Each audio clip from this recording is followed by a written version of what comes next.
கடந்த ஆண்டு பொங்கல் பரிசு வழங்காத திமுக அரசு சட்டமன்ற தேர்தலையொட்டி அடுத்த ஆண்டு பொங்கல் பரிசு வழங்க முயற்சி எடுக்கும் என பாஜக மாநில தலைவர் நைனா நாகேந்திரன் தெரிவித்துள்ளார்.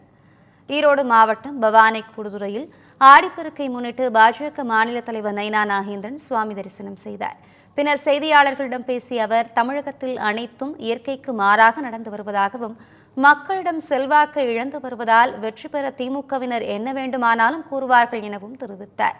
தமிழகத்தில் இருந்து திமுக ஆட்சியை அகற்ற வேண்டும் என்றும், யாருக்கு எத்தனை தொகுதி என்பது தேர்தல் நேரத்தில் முடிவு செய்யப்படும் எனவும் கூறினார்.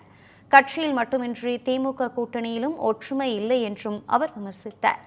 OPS அனுப்பிய கடிதம் தனக்கு வந்ததாக தெரியவில்லை என கூறிய நைனா நாகேந்திரன், முதலமைச்சரை சந்திக்கும் முந்தைய நாள் OPS-ஐ தொடர்பு கொண்டதாகவும் தெரிவித்தார்.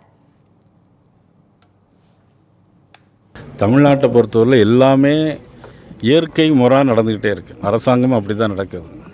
காரணம் பார்த்திங்கன்னா, அவங்க எப்படியாவது வெற்றி பெறணும். ஏன்னா இன்றைக்கி மக்கள் செல்வாக்கை இழந்துவிட்ட கட்சி திராவிட முன்னேற்ற கழக கூட்டணி வெற்றி பெறுவதற்காக எல்லா முயற்சிகளும் ஏற்பாடு செய்திருக்கிறார். எங்களுக்கு நோக்கமெல்லாம் திமுக ஆட்சியை தமிழகத்திலிருந்து எடுக்க வேண்டும்.